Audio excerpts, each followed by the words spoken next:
Hey, I'm ready to fight. No, I'm just kidding. I'm ready to learn how to not fight or to fight better. That's what I'm ready for. Welcome. This is the open panel version, the my normal show. I met with Dara and Brian a little while ago. You can check out that episode. They're peer supporters here in Washington State, and they have an organization that helps youth. And we had a good chat, so give them a listen or a watch. So this is what this is about today, and then I'll drop the link. I went to AI therapy. I was still really bothered by my run-in or reaction to the conspiracy theorist I keep encountering on here. And so I talked to the AI and I asked it for help. And this is what it told me. Pull up a chair, gather round. Children, we're going to learn how to constructively confront people that we don't agree with. AI says it is understandable to feel frustrated when encountering people who engage in conspiracy thinking, especially when misinformation has real-world consequences. However, reacting with hostility and aggression is unlikely to be effective. Here are some healthier and more constructive ways to engage. They gave me 7 of them. Stay calm. Regulate your emotions. Take a deep breath. Remind yourself that getting angry won't change anybody's mind. And recognize that conspiracy thinking often stems from fear, uncertainty, and the need for control, not just willful ignorance. Like if I understood the psychology behind it better, that would probably help. Because some of it's just theory of mind, me just not understanding. Like using my mind as a starting point and then not understanding why their mind is not working the same way and getting confused. So I think in the future, when I do start having those reactions, just becoming aware of them, that they're even happening. And like this is one of those situations, Jeff. Just take a step back and pull yourself out of it for a second. Number 2, and this is kind of what Steve was saying yesterday, ask thoughtful questions instead of attacking. Instead of outright dismissing their views, I dismiss them because they're stupid. Oh God. Stop, step out,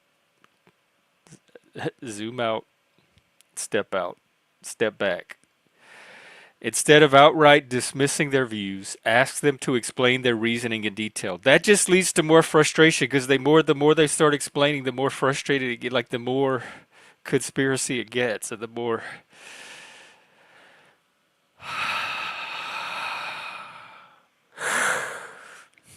use Socratic questioning. These are some really good questions, and I need to remember them. I should keep them on a post-it note, actually.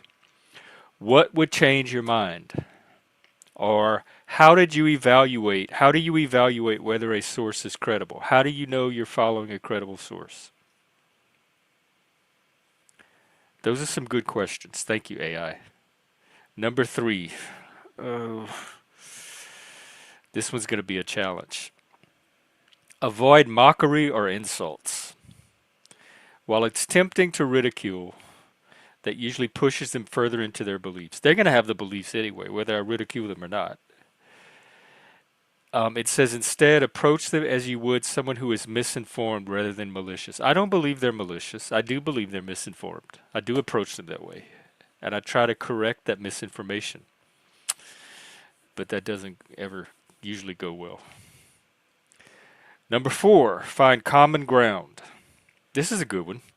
Many conspiracy theorists distrust authority because of real historical deceptions. Watergate, COINTELPRO. What's the other one I hear a lot? Project, not Mockingbird. What's the one with the drugs? Oh, it's right here. The CIA, the drugs, psychedelic drugs. Anyway, that one. Acknowledge legitimate concerns about power and corruption, and then differentiate between healthy skepticism and paranoia. This is good. When are they being paranoid and when is it healthy skepticism? Spoiler, it's almost always paranoia. Um, Use analogies and real world examples. Help them understand concepts like confirmation bias or motivated reasoning through relatable examples. Example, if someone only reads reviews from people who love a product, are they getting an unbiased view? I'll give it a try. Teach media literacy and critical thinking, but they put a qualification on it without condescension. I think this is what people are having a problem with, that this appearance on my part of condescension, that I think I'm smarter than them, which if somebody believes something that's not real and other people can recognize the real thing, to me that does kind of make them smarter. But I think we're wanting to avoid that impression, I guess. I don't know. I'm too reality based. Point them toward resources that explain how misinformation spreads. Yeah, I could see that. Here's a resource on how misinformation spreads, and then they read it, and all of a sudden they stop believing the conspiracy. Come on, AI. Encourage them to fact check claims using reputable sources like Snopes, Media Bias Fact Check, or AP Fact Check. They're going to tell me all of those are biased. There's also that Ground News site, which ranks news stories by level of partisan bias. And then number 7, maybe this is the one I need to learn. Know when to walk away. If someone is deeply entrenched, you may not be able to change their mind. And I'm not really trying to change their mind. I'm trying to understand how their mind got to be that way in the first place. In those cases, focus on preventing misinformation from spreading rather than convincing the individual. That is what I try to do. And then it gave me tips on how to keep information from spreading, misinformation. It says be a reliable source of information, share accurate fact check sources. I'm constantly fact checking on here. I'm looking up stuff in the moment. I'm trying to find primary sources. Model critical thinking by openly questioning and verifying information yourself. This is what's causing the problem in the first place, because every time I try to do this, that's when people have this reaction and accuse me of being a know-it-all. Promote media literacy, teach people how to evaluate sources. I do. I try to. Who wrote it? What's their motivation? Are there corroborating sources? Encourage fact checking before sharing. Before you share, verify. Here's another great question. Do we have multiple independent sources for this claim? Or is it the one video you saw on YouTube? I saw it on YouTube is not a valid verification of a source. Do we have multiple independent sources for this claim? Correct misinformation without confrontation. I thought this was about how to do it constructively. Instead of saying you're wrong, try actually the evidence suggests. That sounds too Karen-y. Or I used to think that too, but then I found no, I never did think that. Provide better alternatives rather than just debunking. I do. I try to do that. I try to give them more realistic ways of looking at the situation. More probable, less improbable. Disrupt misinformation loops in your circles. If you see misinformation spreading, challenge it in a calm, rational way. What about a excitable but still rational way? Use humor if appropriate to defuse tension. I try to do that sometimes to the extent that I have it. And be strategic in engagement. Some people are too entrenched. Focus on those who are still open to evidence. Avoid getting dragged into endless debates. Misinformation thrives on attention. There's a lot of good stuff in here that I need to try to remember. What's going on? Wait, what? Are y'all still having drama? How do I get him? You can't get him to do anything. You don't have any power over him. If you have information on him, you can put your information out, but you can't. there's no guarantee that's going to stop him from doing anything on his part. Lots of people lie. I know people lie. It's frustrating when people lie. I don't know how to stop them from lying either. They lie about me too. But if he's lying and you have something specific, like some kind of evidence, you can show the evidence every time he tells that particular lie, and then the people can see for themselves. That's the best you can do in that situation. What's he lying about, or what's the drama? He was here yesterday. He talked about coming on panel, but I never saw him. Neurojack, if you're out there and want to come on and talk about your lies today, you're welcome. See. Okay. Oh, other than that, I think I'll drop the link. That's all I had. I wanted to be sure and follow up on yesterday's topic. I'm trying to get better with the conspirators. Probably not calling them conspirators is a good step, first step, good start.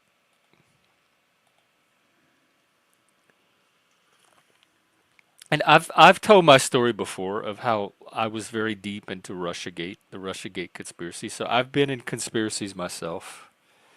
I'm not immune from them.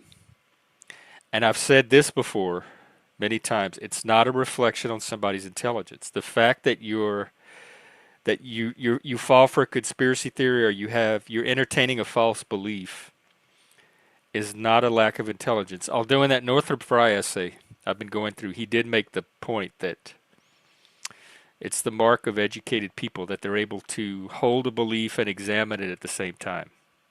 You just ate a dead mouse. What? You ate a dead mouse? Is YouTube gonna even let me share that? They'll probably consider that animal abuse. You can you can send me the link, like put the link in the back, and I'll watch it and see if I think YouTube will let me get away with it. Wait, Browns, I thought you don't have the ability to go up on panel. How are you going to challenge him live? Did you get your connection fixed? Y'all can come do it here if you want. I'll be an impartial moderator.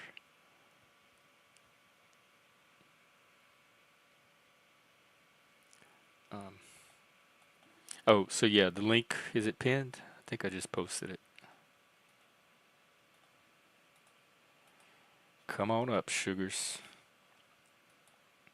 Because it's animal abuse. They're really fussy about. I've heard people getting their stream struck over weird situations involving animals. Not in that way. Yeah, I think you should. I think you should do that. Because I don't know what's y'all been doing. Y'all been scrapping for a while, and I never did get the full story. I don't know what started it or why it happened.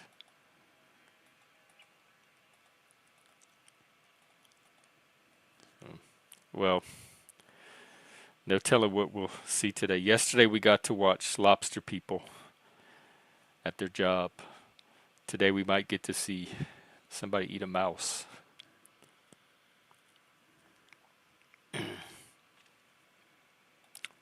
This is a mental health channel after all.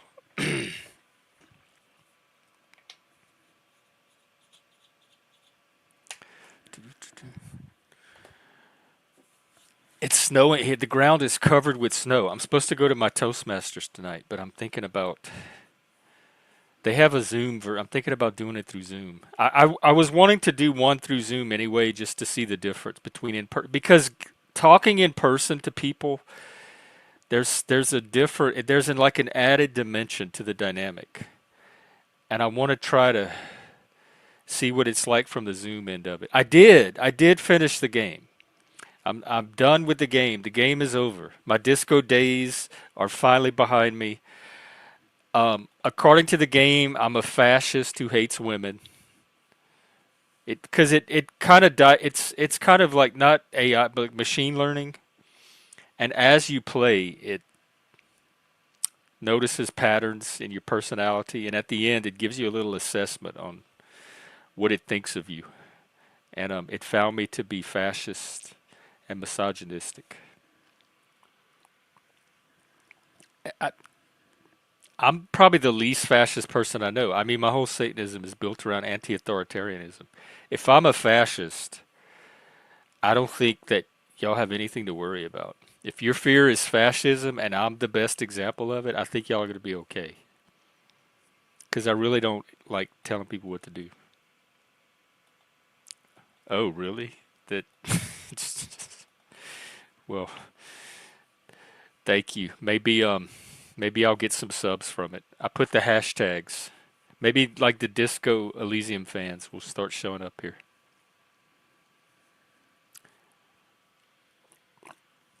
It was a horrible game. It was brutal. It was psychologically brutal. I lost Titus. That was devastating. You get attached to these characters and they get killed. I don't want to spoil it for anybody playing the game or watching the show. I should not have even said that. Yet people tell me that, and I don't know why I have such a hard time with shorts. I just don't know what to do for what 30. I know they expanded the length you can do a short now. They made shorts longer, less short. But I don't know what to say for 30 for a minute. Because if I have something to say, it's usually something that is the lead in to a topic or discussion on a panel. I don't know how to just say something for a minute and find. You know what I bet can help with this is Toastmasters because they time our speeches. In fact, they have what's called icebreaker speeches. At each meeting, they ask you like a little icebreaker question, like what's your favorite food or something like that.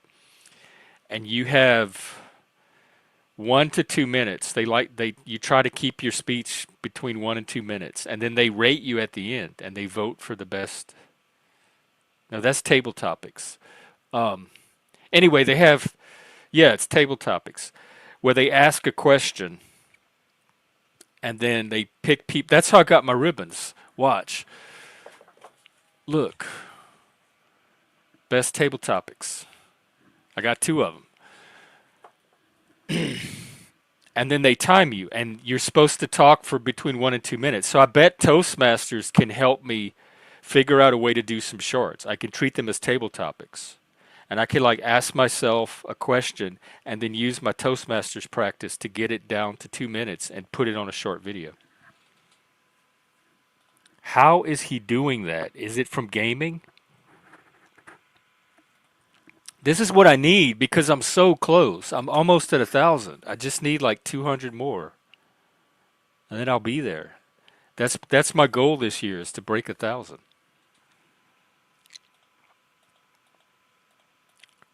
Hey Ricardo, how you doing? Hell Satan, what's up?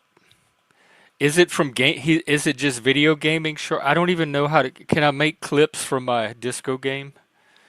I don't know. See, I'm already overwhelmed and demotivated and disinspired. I'm like, fuck it. It's already too hard. I'm demoralized.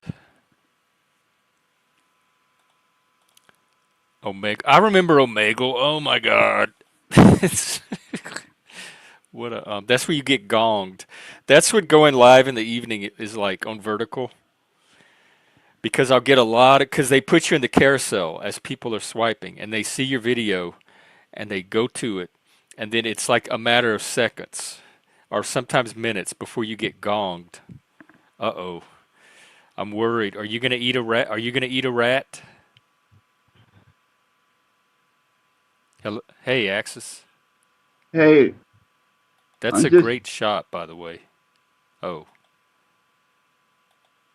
yikes. I don't know. It might have. I haven't.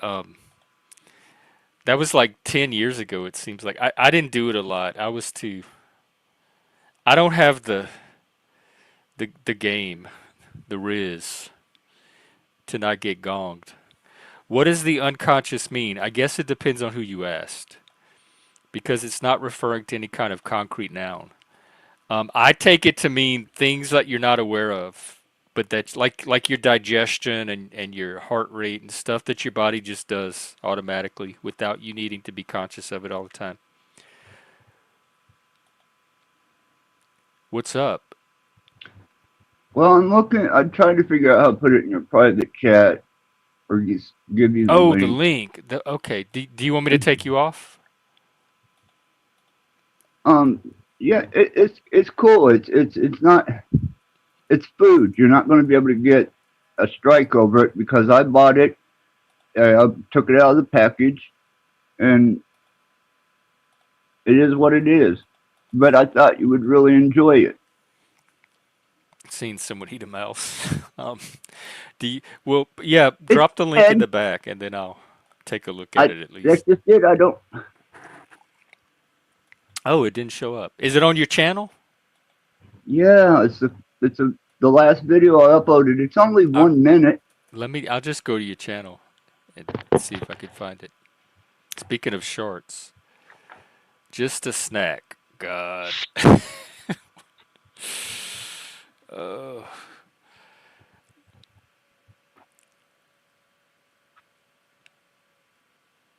oh wow. It's like freeze dried or something.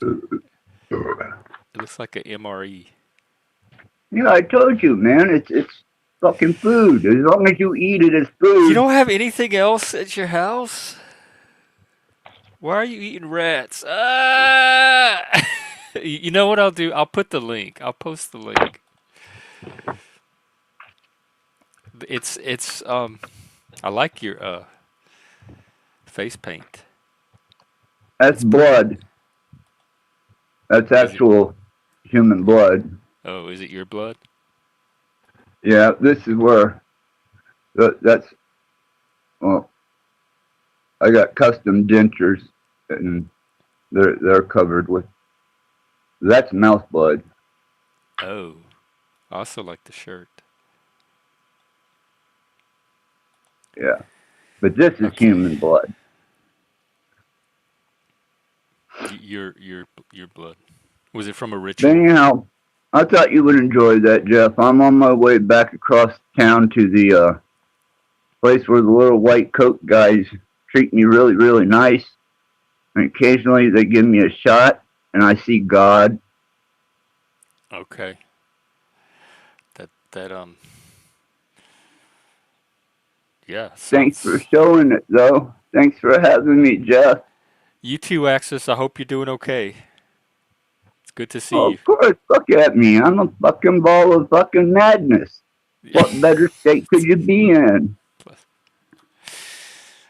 Well, I posted the link if you want to see it yourself. That is exactly what happened. Provo, what's going on with you? I missed your show this morning. Well, he's doing well for a. What did he say? He's a ball of madness. He's doing pretty well a ball for madness.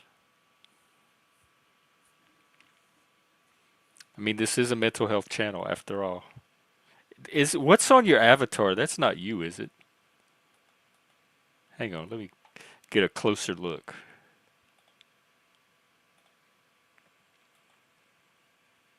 Oh no, who is that? It's like from a movie or somebody. Who's that guy? Provo, you don't have 1,000. You should be way over 1,000 subscribers by now. I was gonna ask you for tips, but you're not even there.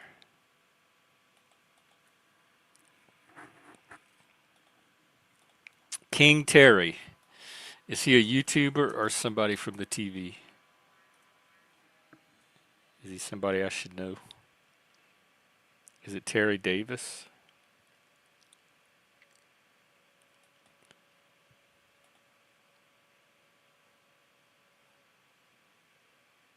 American electrical engineer, computer programmer? Well, you can send them to me. You know what you do? You tell them, don't subscribe to me. Go give it to Gen X Jeff instead. Go to his channel and put them on. Like, tell him you're donating all of your subscribers to me because you don't want to break 1,000 and you're getting too close, and I do. So it's a what do you call it? A mutually beneficial partnership.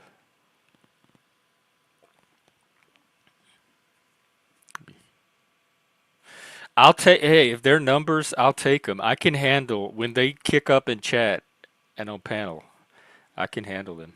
If they want to hate watch as numbers, that's fine. I don't even know they're there.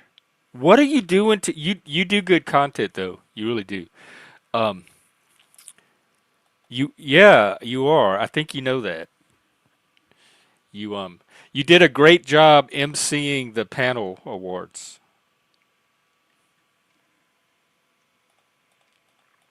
So you have a good. What's the word I'm looking for? Not grift, because I don't think you're grifting. You have a good little. It's not a game. That's not the right word either. Hey, Moose. Yeah, I'm not entertain. I rely on my guests to be entertain to do the entertainment part for me. Like Axis, he just ate a rat. Energy. I rely on my guests for the energy too. I provide the space. I'm really good at showing up at the same time every day, although that's going to change when I start work. And providing the space, the container, and then everybody else brings the energy and the entertainment. And I just kind of stir it all up into a gumbo. You have three. Are you saying three channels, or you have three different types of shows on your one channel? I know you do the tarot. Lately, you've been doing kind of some monologues, like stream of consciousness stuff. Yeah, that. And I caught your you know what I thought was really cool was when y'all came up here to Washington and you walked around Twin Peaks. That kind of live on the street type of stuff. I was riveted. Like I watched that for like 2 hours straight. Yes, I think you're right, but you are entertaining. You have an entertaining personality. Whether you work at it, you practiced at it, or it comes natural to you. There is, you know what there is? There's a couple of blocks from my house. There's an improv place, and they have events you can show up, like people with no experience, and they get you started like practicing improv. So I'm thinking about going there one night and dipping my toe into that and seeing if it helps me, because I joined Toastmasters, and I think that's going to help me with the presentation part of my channel, but I think something like the improv place would help me with the entertainment part. What's Cult Thursday? I don't know. I don't know how to work on my personality because it seems fake. If I have to work on it, then it's not my natural personality anymore. If I just be, then they're getting me as I naturally am in the raw. So that I've done theater before, um, in high school and stuff. I had a very good theater teacher, in fact. So if you put me on a stage to do a play, I know how to enact a character. But I don't want to do that on. I don't want to play a character on YouTube all day long. I want to be myself. So it's not that I don't have the skills. It's that I'm. This is not the context I'm trying to apply them in. But we'll see what happens. I think there's some opportunities. Yeah, you can come on if you want. You can too, Moose. Are you off today? There go the link.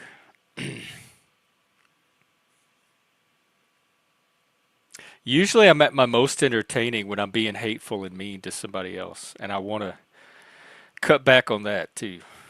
Like that's just the easy, cheap way to get entertainment value from.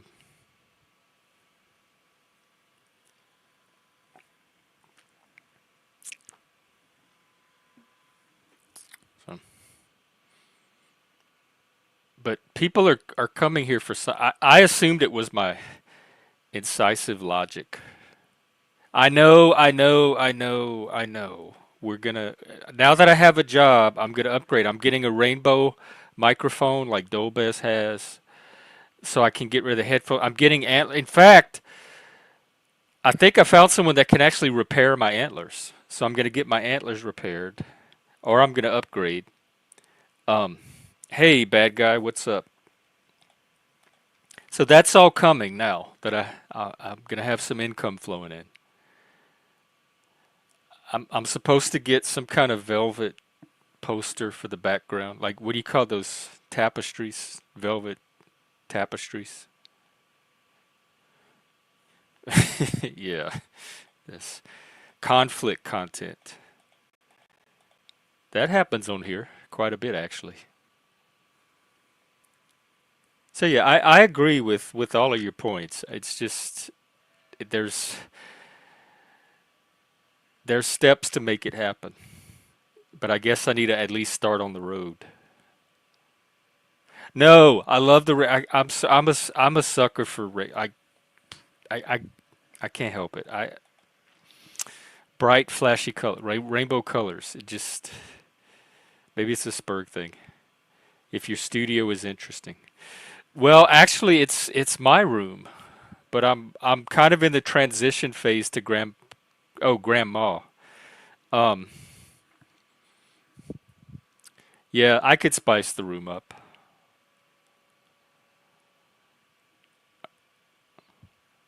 I'm working with what I got. I've never been a very, you believe it or not, I have when I was in college at the university level, I have a year and a half of interior design. I was going to be an interior design major.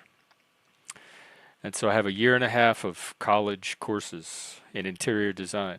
So I know how to create a space if I want to, but I'm just never motivated to do it. I can do it for other people, but just like with clothing and fashion, I that's not important to me.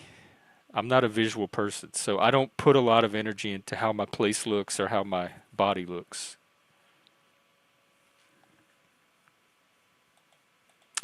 Yeah, you're right, Goblin, but I do agree with Provo. It could use some spiffing up, both personality wise, energy wise, and environmentally, like visually.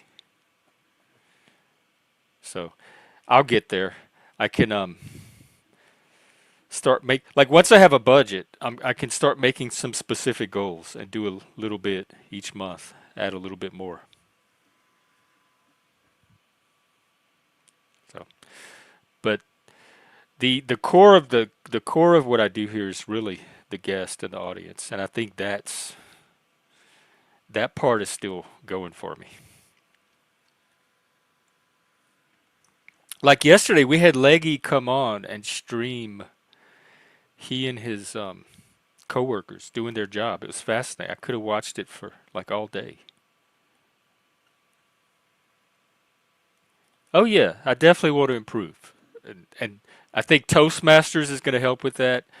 And I think maybe this improv thing or some theater classes. The thing that kept me out of the arts community for a while was where I am. It's so woke. Like I'm already black sheep enough up here. Oh wow, that would be cool. I could get some black lights. I heard that they're bad for your eyes though. The UV lighting.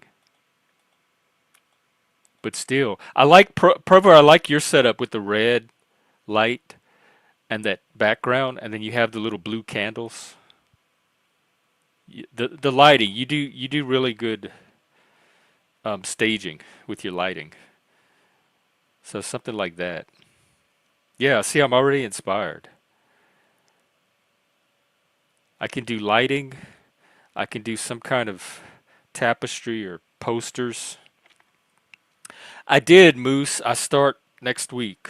It's retail, part time, but it's money. Depth in the studio. Yeah, I'm already inspired. And I usually don't show them, but I have these ceiling beams I can work with too. I could like hang stuff from them, or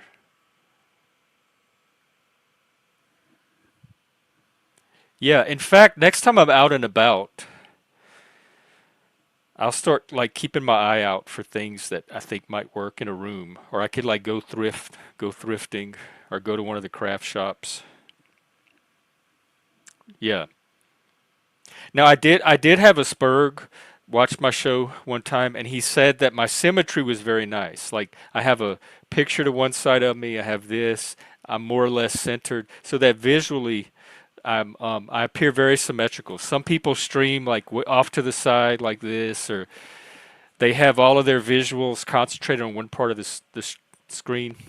And I trust autistic people because they have very concrete eyes and they catch things that the ordinary viewer might not notice. So yeah, that's a good, and like upgrading the wardrobe too is probably going to happen. So these are all good ideas. Thank you. It's just getting my brain working in that direction.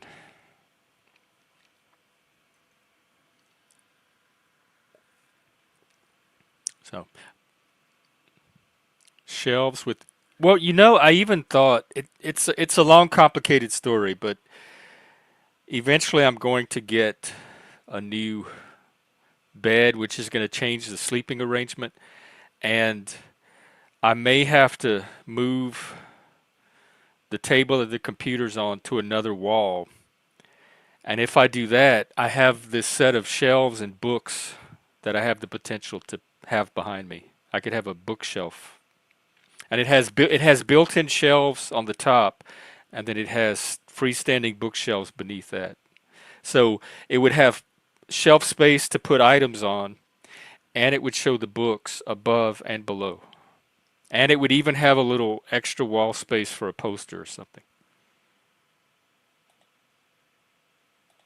Well, I am a nerd though. Like I fit right in with the books. What is your cult show? Tell me about this cult show. I, I don't know if I want to do a character because that's the antlers were kind of a character. I am looking to bring those back. I might end up. Somebody said I remind them of Huckleberry Hound. So if I do a character, I might end up as a character that I'm not necessarily trying to be.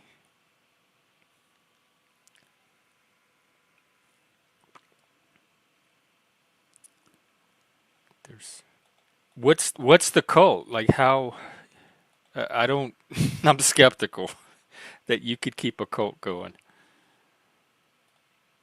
I'm not though. I'm not this is this is how I am in real life. I'm not playing a character out here. You could ask anybody that knows me. I'm the same way and for real.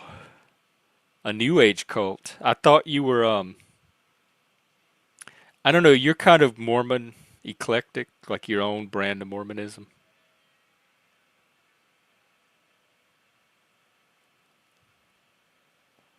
Well, what makes someone a character? To me, it's when I'm consciously taking on a persona different than my ordinary everyday, it's like the one I wake up with in the morning. And I'm definitely not doing that. This is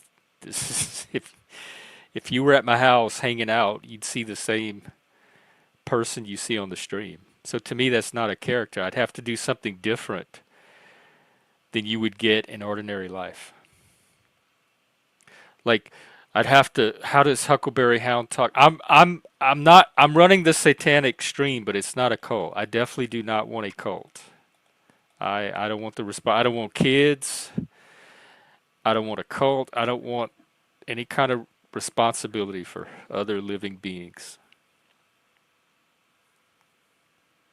Yeah, I guess one does hope that.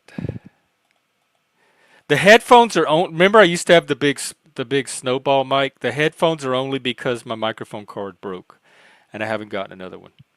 But when I get my rainbow mic, I'm not going to need the headphones anymore. I'll just have the antlers. Well, how do I find out more? Here, let me drop your channel. How do I find out more about your cult? Just show up on your streams, I guess. Here, join Provost Cult. But don't subscribe. Give your subscribes to me. He doesn't want them. Do you have a playlist for the cult? You don't even have a playlist. Art of the Clout Chase. Where's this cult meeting number 33? Here we go. Let's see what this cult's about. Transcript. Wow, 33 episodes of the cult so far. Oh, okay. Cool. Well, I might check it out. Every Thursday morning. Do you is it live though? Because you said if you do it tonight, is that for Thursday morning, or are you gonna do one tonight and one tomorrow morning? Today's Thursday, Thursday morning. Oh yeah, do that, Ricardo. That sounds important. I don't know. I don't think I'd be a good cult member. I'm too. I notice too many things and I question too many things. I wouldn't just be able to like play along mindlessly. Like, why are you doing that? Or that thing you said didn't match up with what you said 5 minutes ago. What's going on here? So tonight's just a regular stream, but next Thursday morning, did you do a cult today? I know yep, you did. Salty about salvation. I know that your tarot streams are very popular.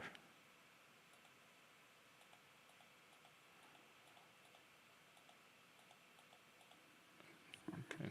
Well, I'll have to check it out. Maybe at least maybe I can get ideas from it at least. So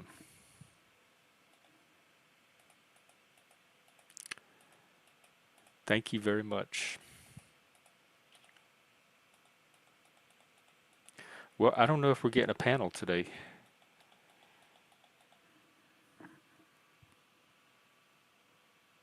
Yeah, I don't know Provo's background. I don't know if he's had theater background or what, but he definitely knows how to work a crowd and be entertaining. So he has legitimate talent. I think he's going place. I think he's going wherever he decides he wants to go.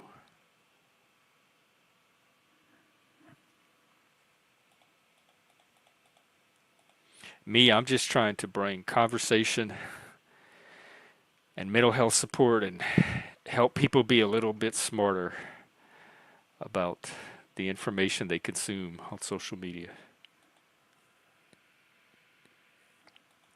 And it's all related because the more intelligent you can be about the information you take in and the narratives you build for yourself, the more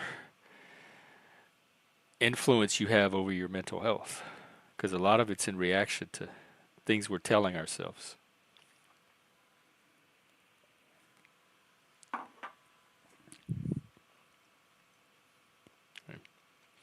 Well, I'll probably keep it going for, I don't know, 15 more minutes so I can do an hour.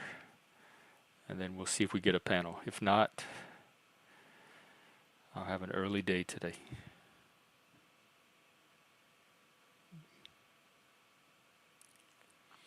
Outside of that, not much going on in my world.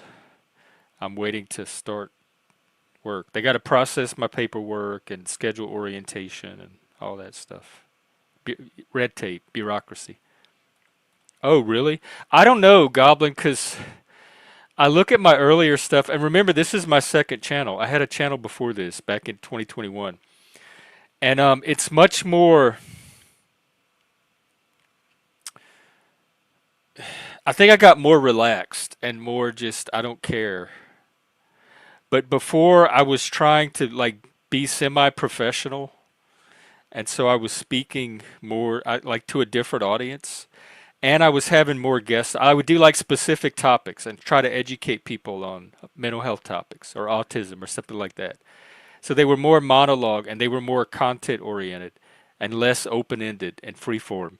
And I had a lot more guests, and I would recruit professionals to come on my show and like talk about their work or what they do in their field or talk about a mental health topic.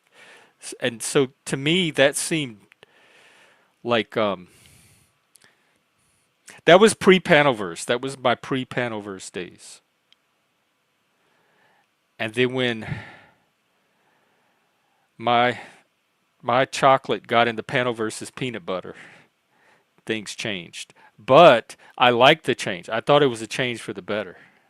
And I don't want to go back to doing kind of that stiff, formal, just content interview, like monologue or interview based content. Although I love having guests.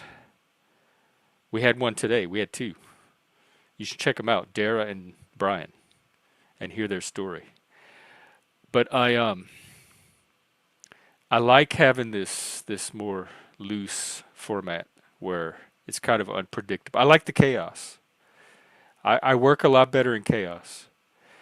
The classrooms I taught in were chaotic environments.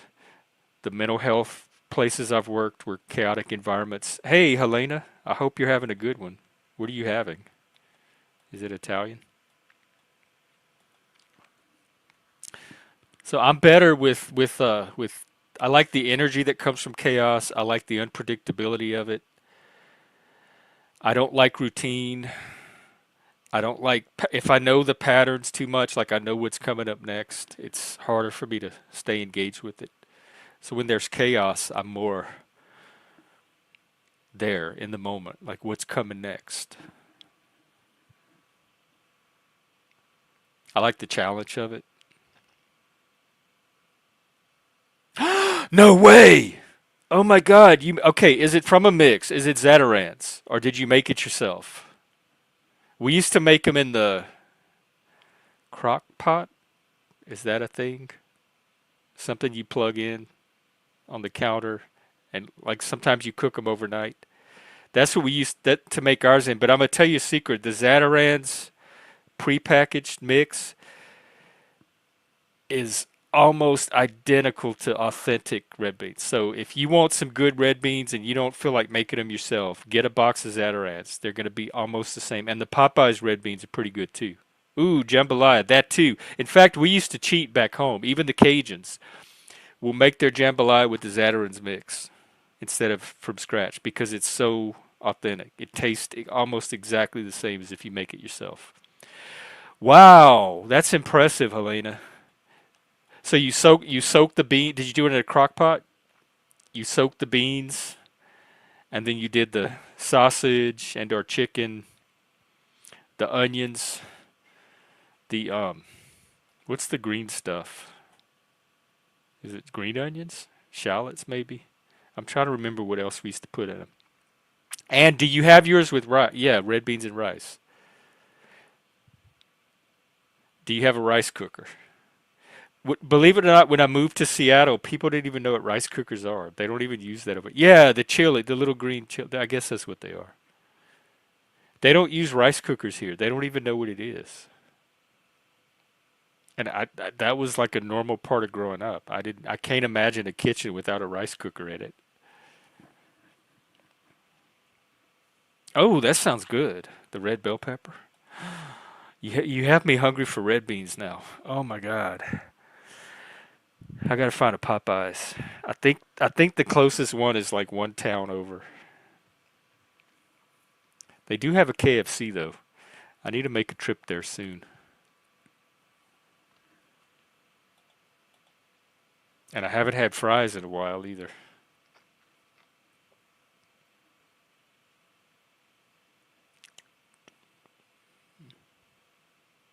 Man, did you have anything else with it? Um, or is it just the red beans? Because that's a full meal. Back home, we'll make a pot of red beans in the crock pot and then a pot of rice in the rice cooker. And that's it. And people will eat on it all day long. They'll come in and out and make themselves a bowl until it's gone. Sometimes it'll last a day or two. And maybe bread. You might serve it with like some French bread. But that's about it. There's no sides or anything that goes with it. Is that from KFC, Chicken Little? I can try those next time. I had the tenders. I couldn't believe the sticker shock for two little pieces of little thin, barely breaded tenders. Not the big fluffy ones like Popeye gives you at all. And so I was not I was kind of disappointed when they came out, and I was not expecting a lot. But when I put them in my mouth and bit in, oh my God, they were delicious. The flavor is still there. The Colonel and his secret recipe. Oh yeah, I remember lima beans from growing up. We would cook them with ham, like little pieces of ham or bacon.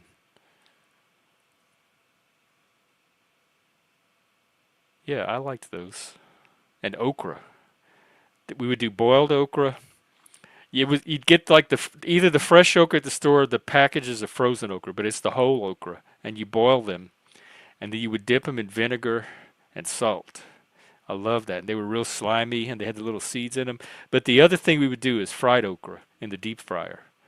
You chop it up and you bread it, and you fry it. This is so good.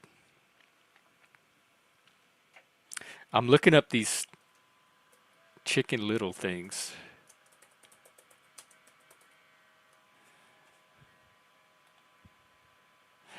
Now I will tell you that their fries, I'm sorry to say, their secret recipe fries did not stack up to McDonald's. But the tenders were good. I would definitely go back for the tenders.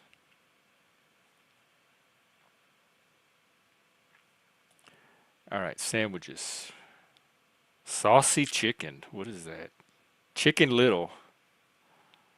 Oh, it's like a tender and some pickles on some bread. Yeah, I could maybe I will get that next time I go. Ooh, we didn't use neck bones. My grandma probably did.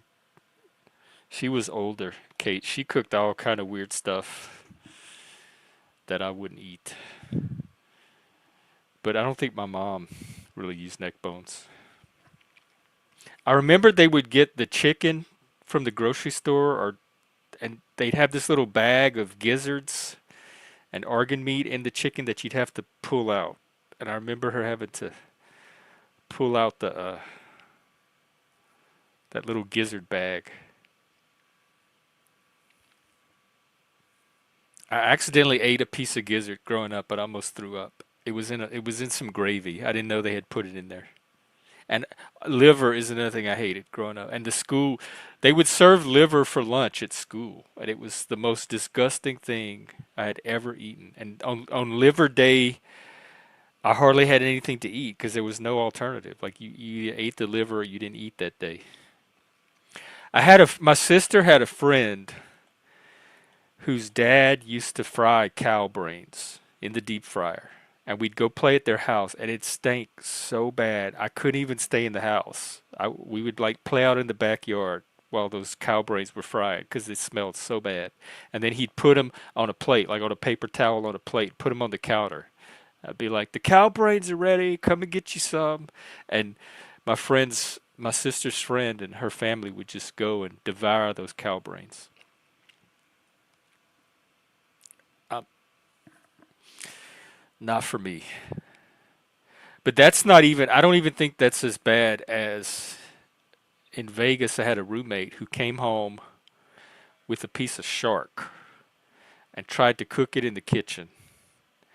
And it stank up the entire house for like 2 days. I had to go out, I had to stay outside for hours and hours and hours while we tried to get that shark smell out of the house. It smelled so bad it like activated the gag reflex in my stomach. I couldn't stop from that retching reflex from just the smell. And that's still not the worst smell I've ever smelled in a home. That honor has to go to a bag of potatoes. My mom had a potato keeper. It was like this wooden contraption, and you put onions and potatoes in it. And she had a bag of potatoes that were in there that we forgot about, and they rotted one day. And they didn't really start to stink till we moved. We like discovered them and started moving them around, and then all the rotted, molded potato mush got stirred up, and it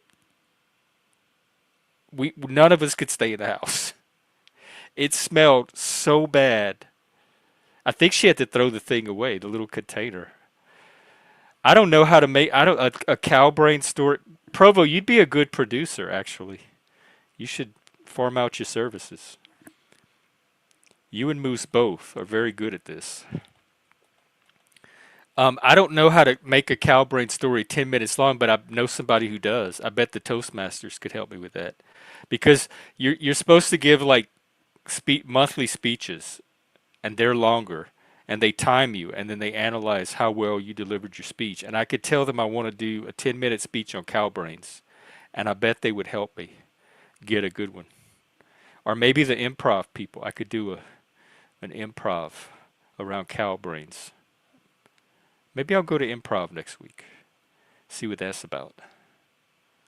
But me on my own, I don't know how to build up to frying cow brains. Hey, rebel. It was a it's a, the fried dad. They had fried daddy, fried mama, and baby fry baby, and they were just different sizes of deep fryer. And you put the Crisco shortening in there, and you turn it on, and you let the Crisco melt, and then the oil gets real bubbly, just like the fry station at the McDonald's. And then you throw in whatever you're trying to fry. We would do shrimp a lot of times. She'd use it for shrimp and okra.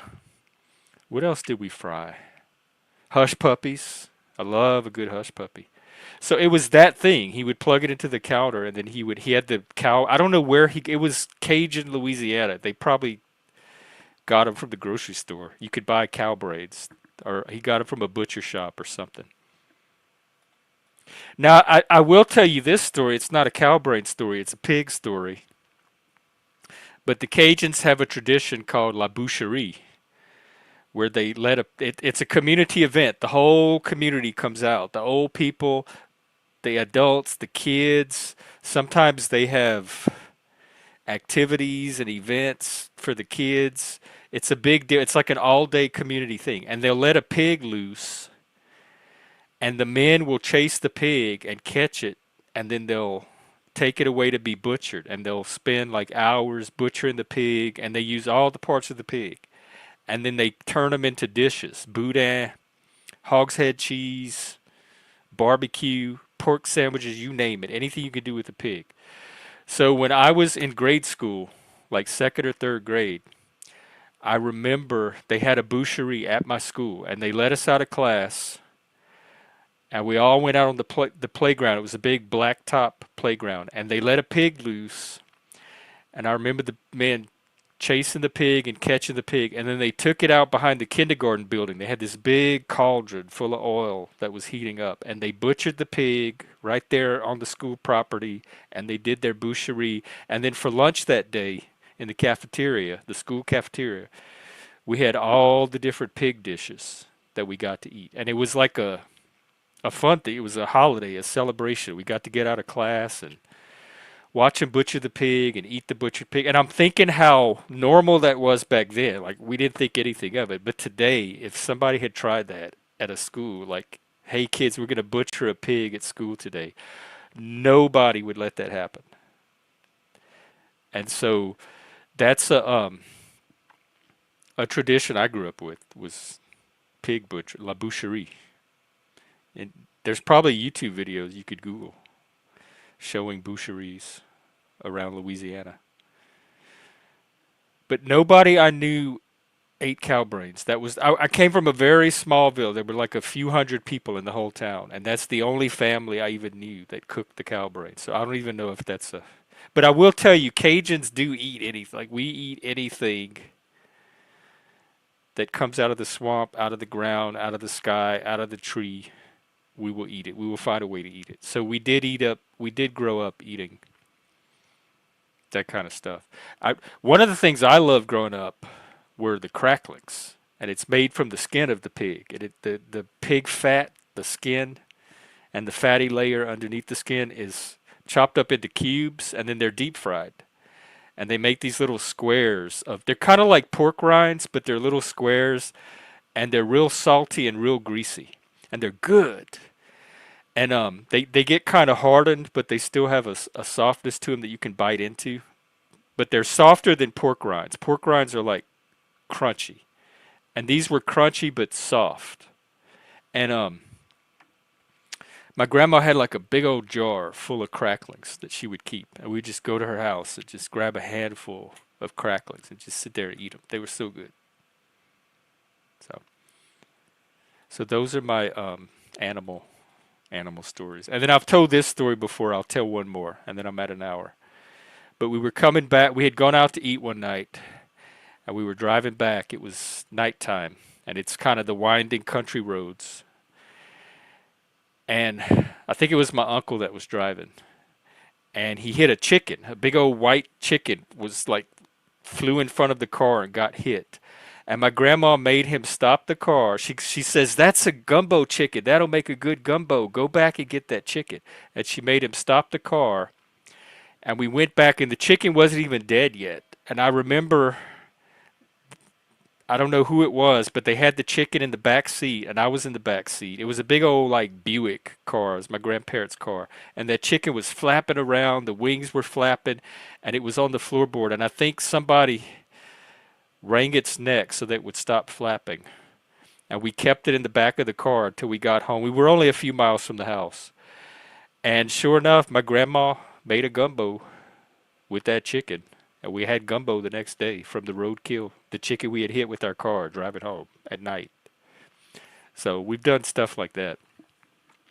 And my uncle would go out all the time. He'd like grab his rifle and go out in the backyard, and you'd hear him shoot, like, psh, psh, psh, and he'd come back with a squirrel or a quail or a dove or some kind of bird, and my grandma would cook it in the big Magnolite pot, and they'd have squirrel or quail that night for dinner, based on whatever he shot out of the trees in the backyard.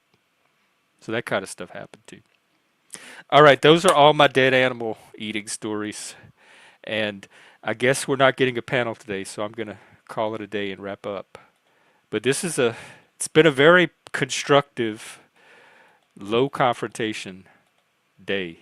And I appreciate all of the feedback. Provo, good luck on your cult. I'm going to check it out one day when I get a chance.